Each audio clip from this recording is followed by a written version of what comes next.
friends, welcome back to my YouTube channel Sarans DIY. யூஸ்ஃபுல்லான aari work videos பார்க்க மறக்காம நம்ம சேனலை சப்ஸ்கிரைப் பண்ணிக்கோங்க. பக்கத்தில் இருக்க பெல் ஐக்கானும் கிளிக் பண்ணிக்கோங்க.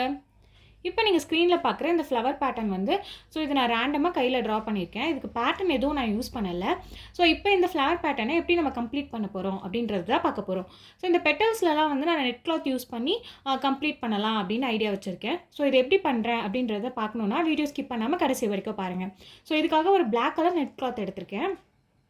இப்போ இந்த நெட் கிளாத்தை வந்து நம்ம கட் பண்ணிக்கணும். குட்டி குட்டியாக கட் பண்ணலாம். ஸ்கொயர் ஷேப்பில் வந்து அந்த பாக்ஸ் ஷேப்பில் நம்ம வந்து கட் பண்ண போகிறோம். எப்படி கட் பண்ணுறேன் அப்படின்றத நான் உங்களுக்கு ஸ்க்ரீனில் காமிக்கிறேன் பாருங்கள். இதுக்கு மெஷர்மெண்ட்ஸ் எல்லாம் எதுவும் கிடையாது.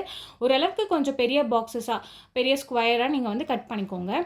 இந்த மாதிரி சிசர் யூஸ் பண்ணி கட் பண்ணிங்கன்னா உங்களுக்கு ஈஸியாக இருக்கும். இந்த மாதிரி குட்டி குட்டி பாக்ஸஸாக நீங்கள் கட் பண்ணி எடுத்துக்கோங்க. இல்லை எனக்கு எக்ஸாக்டாக இதோட மெஷர்மெண்ட்ஸ் எனக்கு தேவைப்படும், அந்த ஸ்கொயரோட மெஷர்மெண்ட் அப்படின்னா நான் கட் பண்ண பீசஸை வந்து உங்களுக்கு மெஷர் பண்ணி காமிக்கிறேன். இதனால் நான் எந்த மெஷர்மெண்ட்ஸும் யூஸ் பண்ணி நான் பண்ணல, நான் ரேண்டமாக தான் கட் பண்ணேன். இருந்தாலும் உங்களுக்கு வந்து இன்ச் டேப் யூஸ் பண்ணி மெஷர் பண்ணி காமிக்கிறேன். இது பார்த்திங்கன்னா கிட்டத்தட்ட ஒரு 3 inches எல்லா சைட்ஸும் வந்து ஆல் சைட்ஸும் வந்து 3 inches இருக்குது. ஓகேங்களா? ஒரு ஸ்கொயர் ஷேப்பில் நான் கட் பண்ணியிருக்கேன். இப்போ இந்த பெட்டல் ஆண்டை வந்து நம்ம ஸ்டிச் பண்ண போகிறோம். அது எப்படி பண்ண போகிறோன்னா எதனா ஒரு பெட்டல் எடுத்துக்கோங்க. அந்த பெட்டல் கிட்ட வந்து இந்த மாதிரி அந்த நம்ம கட் பண்ணோம்ல அந்த ஸ்கொயர் ஷேப்பில் இருக்க நெட் கிளாத் அதை வந்து அழகாக இந்த மாதிரி நல்லா சுருக்கம் இதுவும் இல்லாமல் நல்லா கிளியர் பண்ணிவிட்டு இந்த மாதிரி பெல் பீன்ஸ் எடுத்துக்கோங்க. பெல் பீன்ஸ் எடுத்துகிட்டு 4 சைட்ஸும் வந்து இந்த மாதிரி நம்ம கிளாத்தும் நம்ம ப்ளவுஸ் பிட்டும் அண்ட் தென் இந்த நெட் கிளாத்தும் வந்து அட்டாச் ஆகிற மாதிரி இந்த மாதிரி வந்து செக்யூர் பண்ணிக்கோங்க. அதாவது நெட் கிளாத்தும் நம்ம ப்ளவுஸ் பிட் கீழே இருக்க ப்ளவுஸ் பிட்டும் சேர்த்து நம்ம இந்த மாதிரி செக்யூர் பண்ணிக்கலாம். 4 சைட்ஸும் வந்து சுருக்கம் எதுவும் இருக்கக்கூடாது, அதுதான் மெயின். ஓகேங்களா? ஏன் இந்த மாதிரி நம்ம பெல் பின் வச்சு செக்யூர் பண்ணுறோன்னா நம்ம ஸ்டிச் பண்ணுறப்போ கிளாத் வந்து அந்த நெட் கிளாத் வந்து மூவ் ஆகும், அதுக்காக தான். இப்போ வந்து கோல்டு கலரில் ஜரி த்ரெட் எடுத்திருக்கேன். நான் மோஸ்ட்டாக இதில் வந்து கோல்டு தான் யூஸ் பண்ண போகிறேன். நீங்கள் சில்வர் இல்லைனா காப்பர் யூஸ் பண்ணிக்க போகிறீங்கன்னா அதுக்கேற்ற மாதிரி நீங்கள் த்ரெட் யூஸ் பண்ணிக்கோங்க. இப்போ இந்த பெட்டலில் வந்து நம்ம செயின் ஸ்டிச் கொடுக்க போகிறோம். நார்மல் செயின் ஸ்டிச் ஒரு பேக் ஸ்டிச் கொடுத்துட்டு இப்போ இந்த நெட் கிளாத்தும் நம்ம ப்ளவுஸ் பிட்டும் ரெண்டும் சேர்த்து நம்ம வந்து ஸ்டிச் பண்ணுவோம். குட்டி குட்டி செயின் ஸ்டிச்சஸாக வந்து அந்த பெட்டல் மேலே நம்ம ட்ரா பண்ணியிருக்கோம்ல, அந்த பெட்டல் மேலேயே வந்து நீங்கள் ஸ்டிச் பண்ணிக்கோங்க. இந்த ஃப்ளாட் பேட்டர்னை நீங்கள் எங்கெல்லாம் யூஸ் பண்ணலாம் அப்படின்னு பார்த்தீங்கன்னா, நீங்கள் ஒரு ப்ளவுஸ் டிசைன் பண்ணுறீங்க அப்படின்னா இன் பிட்வீனில் நீங்கள் இந்த ஃப்ளார் நீங்கள் வந்து இன்சர்ட் பண்ணலாம். ஒரு கிராண்ட் டிசைனில் இன் பிட்வீன் நீங்கள் வந்து இந்த ஃப்ளாரை கொடுத்தீங்கன்னா ரொம்ப ஹைலைட்டாக அழகாக இருக்கும். இல்லைனா வந்து வெறும் பிளெயினாக நீங்கள் வந்து இந்த ஒர்க் இந்த புட்டா ஒர்க் மட்டும் கூட நீங்கள் ஸ்லீவில் கொடுத்தீங்கன்னா ரொம்ப அழகாக இருக்கும். இல்லை பேக் நெக்கில் யூஸ் பண்ணலாம், இல்லை ஃப்ரண்ட் நெக்கில் யூஸ் பண்ணிங்கன்னா ரொம்ப அழகாக இருக்கும். இது ஒரு ப்ரூச் ஒர்க் மாதிரி தான் இருக்கும் பார்க்குறதுக்கு. இதை ஃபைனலாக கம்ப்ளீட் பண்ணிவிட்டு பார்த்தீங்கன்னா உங்களுக்கு தெரியும். இந்த மாதிரி நல்லா யூஸ் பண்ணிங்கன்னா அழகாக இருக்கும். இப்போ வந்து அந்த பெல் பின்ஸ் எல்லாம் ரிமூவ் பண்ணிவிட்டு இப்போ நான் ஃபோல்ட் பண்ணுற மாதிரி ஸ்க்ரீனில் ஃபோல்ட் பண்ணுற மாதிரி அந்த நெட் கிளாத்தை வந்து ஃபோல்ட் பண்ணி உள்பக்கமாக கொண்டு போயிடுங்க. இந்த மாதிரி ஃபோல்ட் பண்ணிவிட்டு நல்லா ரொட்டேட் பண்ணிவிடுங்க. ஒரு 2-3 வாட்டி நல்லா ரொட்டேட் பண்ணிவிட்டு இப்போ வந்து இந்த மாதிரி கையில் பிடிச்சிக்கிட்டு பெல் பின்ஸ் எடுத்து செக்யூர் பண்ணுங்கள். இப்போ இந்த நெட் கிளாத் வந்து நம்ம செக்யூர் பண்ணுறோம். அந்த நெட் கிளாத்தும் அதுக்கப்புறம் அந்த ப்ளவுஸ் பிட் நம்ம ப்ளவுஸ் பிட்டும் சேர்த்து இந்த மாதிரி செக்யூர் பண்ணிட்டிங்கன்னா அது கரெக்டாக வந்து ஸ்டிஃபாக நின்றுடும். இப்போ என்ன பண்ணுறோம் அப்படின்னு பார்த்தீங்கன்னா இப்போ நார்மலாக வந்து செயின் ஸ்டிச் கொடுக்க போகிறோம் அந்த எட்ஜில். இப்போ அந்த பெட்டலோட எட்ஜ் இருக்குது பார்த்தீங்களா, உள் பக்கமாக நார்மலாக அந்த நெட் கிளாத் மேலே செயின் ஸ்டிச் வந்து கொடுத்துட்டு என் நாட் போட்டுருங்க. இந்த மாதிரி என் நாட் போட்டிங்கன்னா ஸ்டிஃபாக நின்றுடும். ஓகேங்களா? இப்போது இந்த பெல் பின்ஸ் எல்லாம் நம்ம வந்து ரிமூவ் பண்ணிவிட்டு இப்போ எக்ஸஸாக இருக்க கிளாத்தை வந்து நம்ம கட் பண்ணிக்க போகிறோம். அது ரொம்ப ஒட்டி கட் பண்ணாதீங்க, கொஞ்சமாக கிளாத் விட்டுட்டு இப்போ வந்து இந்த மாதிரி சிசர் யூஸ் பண்ணி கட் பண்ணிக்கோங்க.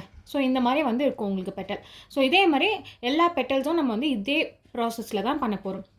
ஃபஸ்ட்டு என்ன பண்ண போகிறோம் அப்படின்னு பார்த்தீங்கன்னா ஃபஸ்ட்டு இந்த நெட் கிளாத்தை வந்து நல்லா செக்யூர் பண்ணிடுறோம். கிளாத்தை நல்லா அட்டாச் பண்ணிவிட்டு இப்போ வந்து என்ன பண்ணணும்னா அந்த நெட் கிளாத்தை வந்து ஃபிக்ஸ் பண்ணணும். அதுக்கு நார்மலாக ஜரி த்ரெட் யூஸ் பண்ணி செயின் ஸ்டிச் நம்ம கொடுக்குறோம் அந்த பெட்டல் மேலேயே. ஃபுல்லாகவே இந்த பெட்டலில் வந்து நம்ம ஸ்டிச் பண்ணிட்டதுக்கப்புறமா என் நாட் போட்டுடணும். என் நாட் போட்டுட்டதுக்கப்புறம் இந்த பெல் பின்ஸ் எல்லாம் ரிமூவ் பண்ணிவிட்டு இப்போ அந்த நெட் கிளாத்தை வந்து ஃபோல்ட் பண்ணணும். உள் பக்கமாக ஃபோல்ட் பண்ணிவிட்டு இந்த மாதிரி நல்லா பிடிச்சிக்கிட்டு இப்போ ரொட்டேட் பண்ணணும். ரொட்டேட் பண்ணிங்கன்னா உங்களுக்கு இந்த மாதிரி கிடைக்கும். இப்போ இந்த பெல் பின்ஸ் யூஸ் பண்ணி நம்ம வந்து அந்த நெட் கிளாத்தை வந்து ஃபிக்ஸ் பண்ணணும். ஃபஸ்ட்டு ஃபிக்ஸ் பண்ணதுக்கப்புறமா இப்போ அந்த எட்ஜில் வந்து நம்ம என்ன பண்ணுறோன்னா செயின் ஸ்டிச் கொடுக்குறோம். நார்மலாக நம்ம செயின் ஸ்டிச் கொடுப்போம் அதே மாதிரியே. பட் ஆனால் இந்த டைமில் வந்து நீங்கள் பார்த்து பண்ணணும். ஏன்னா நெட் கிளாத்தில் நம்ம பண்ணுறப்போ கொஞ்சம் நெட் கிளாத் டேமேஜ் ஆக சான்சஸ் இருக்குது. இப்போ ஃபைனலாக வந்து நெட் கிளாத்தை ரிமூவ் பண்ணிடணும். எக்ஸஸாக இருக்க நெட் கிளாத்தை வந்து சிசர் யூஸ் பண்ணி கட் பண்ணி ரிமூவ் பண்ணிடுறோம். இதே மாதிரி எல்லா பெட்டல்ஸ்க்கும் நீங்கள் வந்து இதே ப்ராசஸ் தான் பண்ணணும். ஃபுல்லாகவே நான் பெட்டல்ஸ்க்கு ஃபுல்லாக இதே ப்ராசஸ் பண்ணி முடிச்சிட்டேன். இப்போ வந்து பார்த்தீங்கன்னா கட் பீட்ஸ் எடுத்திருக்கேன். இது வந்து கோல்டு கலர் கட் பீட்ஸ் குட்டி குட்டியாக இருக்கும்ல அந்த கட் பீட்ஸ். இதுலேயே கொஞ்சம் பெரிய சைஸும் இருக்குது, பட் நான் அதை எடுக்கல, சின்ன சைஸ் தான் எடுத்திருக்கேன். இப்போ பார்த்தீங்கன்னா அந்த பெட்டலை சுற்றி நான் வந்து ஒரு லைன் வந்து இந்த மாதிரி கட் பீட்ஸ் யூஸ் பண்ணி ஒரு லைன் ஸ்டிச் பண்ண போகிறேன். ஸோ அப்படி பண்ணிங்கன்னா ஹைலைட் பண்ணி காமிச்ச மாதிரி இருக்கும் நம்ம பெட்டல்ஸை. ஸோ அதனால் வந்து நான் இந்த கட் பீட்ஸை யூஸ் பண்ணுறேன். கட் பீட் யூஸ் பண்ணுறப்போ கொஞ்சம் கிளிட்டரியாக ரொம்ப பார்க்கவே அழகாக ரிச்சான லுக் இருக்கும். ஸோ அதனால தான் நான் கட் பீட்ஸ் யூஸ் பண்ணுறேன். ஒரு கட் பீடாக வச்சு ஸ்டிச் பண்ணுங்கள், அப்போ தான் உங்களுக்கு கரெக்டாக வரும். ஓகேங்களா? இல்லைனா நிறைய பேர் வந்து ரெண்டாக ஸ்டிச் பண்ணுவாங்க. ரெண்டாக ஸ்டிச் பண்ணிங்கன்னா ஈவனாக இருக்காது, உங்களுக்கு பார்க்க அழகாக இருக்காது, ஃபினிஷிங் எல்லாம் நல்லா வராது. ஸோ அதனால் ஒரு கட் பீடாக வச்சு ஸ்டிச் பண்ணுங்கள். ஸோ இந்த எல்லா பெட்டலுக்கும் சுற்றி நம்ம வந்து ஒரு லைன் வந்து கட் பீட் யூஸ் பண்ணலாம். நிறைய பேர் வந்து உங்ககிட்ட ப்ளவுசஸ் எப்படி ஆர்டர் பண்ணுறது அப்படின்னு ரிப்பீட்டடாக கேட்டுகிட்டே இருக்கீங்க. ஸோ என்னோட எல்லா வீடியோஸ்லையும் லெஃப்ட் சைட் கார்னரில் என்னோட வாட்ஸ்அப் நம்பரும் இன்ஸ்டாகிராம் ஐடியும் அட்டாச் பண்ணியிருப்பேன். ஸோ அதை யூஸ் பண்ணி நீங்கள் எங்ககிட்ட ப்ளவுசஸ் ஆர்டர் பண்ணிக்கலாம். உங்களுக்கு எந்த மாதிரி ப்ளவுசஸ் வேணுமோ நாங்கள் எல்லாமே கஸ்டமைஸ் பண்ணி தருவோம். ஆல் ஓவர் இந்தியா வந்து ஷிப்பிங் பண்ணிகிட்ருக்கோம். இப்போ வந்து பார்த்தீங்கன்னா நார்மல் நீடில் எடுத்திருக்கேன். ஸோ அதில் வந்து த்ரெட் இன்சர்ட் பண்ணி எடுத்திருக்கேன். ஸோ நெக்ஸ்ட் வந்து ஒயிட் கலரில் 4mm பேர்ல் எடுத்திருக்கேன்.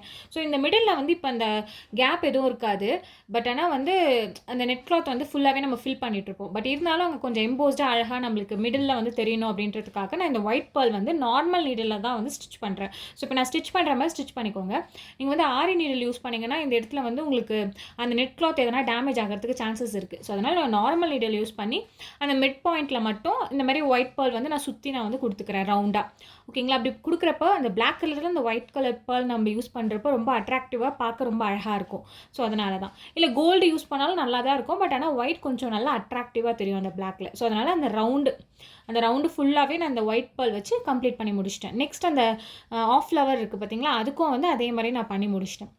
இப்போ பார்த்தீங்கன்னா இந்த ஸ்டெம் மாதிரி நம்ம ட்ரா பண்ணியிருக்கோம்ல, ஸோ இது ஃபுல்லாகவே நம்ம வந்து கட் பீட்ஸ் யூஸ் பண்ணி ஒரு லைன் மாதிரி ட்ரா பண்ணியிருக்கேன். நான் இப்போ ஆல்ரெடி பென்சிலில் ட்ரா பண்ணது மேலே நான் வந்து இப்போ இந்த கட் பீட்ஸை வந்து நான் ஸ்டிச் பண்ணுறேன். நான் எப்பயும் சொல்கிறது தான், கட் பீட்னா வந்து ஒரு கட் பீடாக வச்சு ஸ்டிச் பண்ணுங்கள். அப்போ தான் கரெக்டாக இருக்கும், பார்க்க நீட் அண்ட் ஃபினிஷிங்காக இருக்கும். ஸோ இந்த எட்ஜில் வந்து இந்த மொட்டு மாதிரி இருக்கிறதுக்காக நான் வந்து அந்த ஒரு வீட் பீட் ஸ்டிச் பண்ணிவிட்டு அதுக்கப்புறம் வந்து ஒரு கட் பீட் ஸ்டிச் பண்ணி எண்ட் நாட் போட்டுடுறேன். ஸோ இப்போ வந்து சைட்லலாம் வந்து அங்கங்கே நம்ம பிரான்ச்சஸ் மாதிரி நம்ம கொடுத்துருக்கோம்ல, ஸோ அதிலேயே வந்து இதே பேட்டர்ன் தான் நான் யூஸ் பண்ணுறேன். ஸோ நீங்கள் இந்த வீட் பீட் தான் யூஸ் பண்ணணும்னு கிடையாது. நீங்கள் ரவுண்ட் பீட் கூட யூஸ் பண்ணலாம், இல்லைனா வந்து டியூப் பீட் கூட யூஸ் பண்ணலாம், எது வேணால் நீங்கள் யூஸ் பண்ணிக்கலாம். ஸோ இந்த எட்ஜில் வந்து இந்த மாதிரி மொட்டு மாதிரி அழகாக இருக்கும் அப்படின்றதுக்காக நான் இந்த வீட் பீட் யூஸ் பண்ணியிருக்கேன். அது பார்க்க ரொம்ப அழகாக இருந்தது. ஸோ இந்த சைட் பிரான்ச்சஸ்லேயும் நம்ம வந்து எப்பயும் போல் பண்ணுறது தான். ஸோ இதில் வந்து ஃபஸ்ட்டு கட் பீட் வச்சு ஸ்டிச் பண்ணிவிட்டு ஃபைனலாக வந்து ஒரு வீட் பீட் வச்சு ஸ்டிச் பண்ணி எண்ட் நாட் போட்டு விடுறேன். ஸோ இதுலேயே வந்து சைட் பிரான்ச்சஸ் நிறைய இருக்குது. ஸோ இந்த மாதிரி நீங்கள் வந்து பண்ணுறப்போ உங்களுக்கு எவ்வளோ வேணுமோ அந்த பிரான்ச்சஸ் நீங்கள் எக்ஸ்பேண்ட் பண்ணிகிட்டே போகலாம். அப்படி பண்ணுறப்போ உங்களுக்கு இன்னும் கொஞ்சம் கிராண்டான லுக் கிடைக்கும். ஓகேங்களா? ஸோ அதனால் நான் வந்து ஃபைனலாக இந்த மாதிரி கம்ப்ளீட் பண்ணுறேன். ஸோ சில இடத்துலலாம் வந்து என்ன பண்ணுறேன்னா ஃபைனலாக அந்த எட்ஜில் வந்து நான் ரவுண்ட் பீடும் வைக்கிறேன். ஸோ இந்த மாதிரி மாற்றி வைக்கிறப்போ கொஞ்சம் அழகாக இருக்கும். ஸோ அதனால் இங்கே பார்த்தீங்கன்னா ரவுண்ட் பீட் வச்சு எண்ட் நாட் போட்டுடுறேன். ஸோ இதே மாதிரியே வந்து எல்லா சைட் பிரான்ச்சஸ்க்கும் நான் வந்து கம்ப்ளீட் பண்ணிட்டேன். எக்ஸஸாக வந்து இன்னும் கொஞ்சம் நான் மார்க் பண்ணது பார்த்தீங்கன்னா 2 சைட் தான். பட் எக்ஸஸாக இன்னும் 2 சைடும் நான் வந்து பண்ணியிருந்தேன். அது இன்னும் கொஞ்சம் கிராண்டாக இருந்தது. ஸோ இப்போ அந்த நெட் கிளாத் அட்டாச் பண்ணியிருந்தோம்ல அந்த பெட்டல்ஸ்லாம், ஸோ அங்கே மிடில் வந்து கொஞ்சம் கேப் இருந்தது. அந்த இடத்துல வந்து கட் பீட்ஸ் வந்து நான் ஸ்டிச் பண்ணுறேன். ஸோ இது பாருங்கள், நம்ம லென்த்தியாக ஒரு த்ரெட்டை எடுத்துகிட்டு அதுக்குள்ளே பீட்ஸ் இன்சர்ட் பண்ணிவிட்டு ஃபைனலாக ஒரு எண்ட் நாட் போட்டுருங்க. ஒவ்வொரு கட் பீட்ஸாக இங்கே வந்து ஸ்டிச் பண்ணிங்கன்னா அது பார்க்க நல்லா இருக்காது. ஸோ வந்து உங்களுக்கு எவ்வளோ கட் பீட்ஸ் தேவையோ அதெல்லாம் இன்சர்ட் பண்ணிவிட்டு ஃபைனலாக ஸ்டிச் பண்ணி எண்ட் நாட் போட்டுருங்க. ஸோ நான் அகெயின் உங்களுக்கு சொல்கிறேன், ஒரு பீடாக ஸ்டிச் பண்ணக்கூடாது இந்த மிடில் வந்து. ஸோ உங்களுக்கு வேணுன்ற அளவுக்கு த்ரெட்டை எடுத்துகிட்டு எவ்வளோ பீட்ஸ் வேணுமோ அவ்வளோ பீட் இன்சர்ட் பண்ணிவிட்டு ஒரு ஸ்டிச் கொடுத்துட்டு எண்ட் நாட் போட்டுருங்க. ஸோ இந்த மாதிரி பண்ணுறப்ப இன்னும் கொஞ்சம் கிராண்டாக இருக்கும். ஸோ எல்லா பெட்டல்ஸ்க்கும் நீங்கள் வந்து இதே மாதிரி பண்ணிவிடுங்க. ஸோ இதே மாதிரி ஒரு த்ரெட்டை எடுங்க, எவ்வளோ பீட்ஸ் வேணுமோ இன்சர்ட் பண்ணுங்கள், ஒரு ஸ்டிச் கொடுங்க, அகெயின் ஒரு குட்டி ஸ்டிச் கொடுத்துட்டு எண்ட் நாட் போட்டுருங்க. ஸோ அவ்வளோதான், ஃபுல்லாத்தையும் நீங்கள் இதே மாதிரி ப்ராசஸ் பண்ணிவிட்டு கம்ப்ளீட் பண்ணிவிடுங்க. ஸோ ஃபைனல் லுக் வந்து இந்த மாதிரி தான் இருந்தது. ரொம்ப அழகாக இருந்தது, கிராண்டாக இருந்தது. இது நீங்கள் ஒரு பேட்ச் ஒர்க்காக பண்ணலாம், இல்லை நீங்கள் வந்து ஒரு ப்ரூச் ஒர்க்காக பண்ணலாம், இல்லைனா வெறும் ஸ்லீவுக்கு இந்த டிசைன் மட்டும் கொடுக்கலாம். உங்களுக்கு நான் ஜூம் இன் ஜூம் அவுட் ரெண்டுக்குலையுமே காமிக்கிறேன். ரொம்ப அழகாக வந்திருந்தது. நான் இந்த அளவுக்கு அழகாக வரும்னு எக்ஸ்பெக்ட் பண்ணவே இல்லை. சிம்பிள் டிசைன் தான், நெட்வொர்க் நம்ம யூஸ் பண்ணியிருக்கோம். பட் ஆனால் நம்மளுக்கு டைம் கொஞ்சம் கம்மியாக தான் கன்சியூம் ஆகும். இந்த மாதிரி ஒர்க்லாம் பண்ணிங்கன்னா கண்டிப்பாக ஒரு யூனிக்கான ஃபீல் கொடுக்கும் உங்கள் ப்ளவுஸ் டிசைன்கே. ஸோ இந்த பேட்ச் ஒர்க் உங்களுக்கு பிடிச்சிருக்கா அப்படின்றத எனக்கு கீழே கமெண்ட் பண்ணுங்கள். நெக்ஸ்ட் இந்த மாதிரி வீடியோஸ் வேணும் அப்படின்றத எனக்கு கீழே கமெண்ட் பண்ணுங்கள். இந்த மாதிரி நிறைய யூஸ்ஃபுல்லான வீடியோஸ் எல்லாம் பார்க்க மறக்காம நம்ம சேனலை சப்ஸ்கிரைப் பண்ணிக்கோங்க. அப்படியே பக்கத்தில் இருக்க பெல் ஐக்கானும் கிளிக் பண்ணிக்கோங்க. தேங்க்ஸ் ஃபார் வாட்சிங்.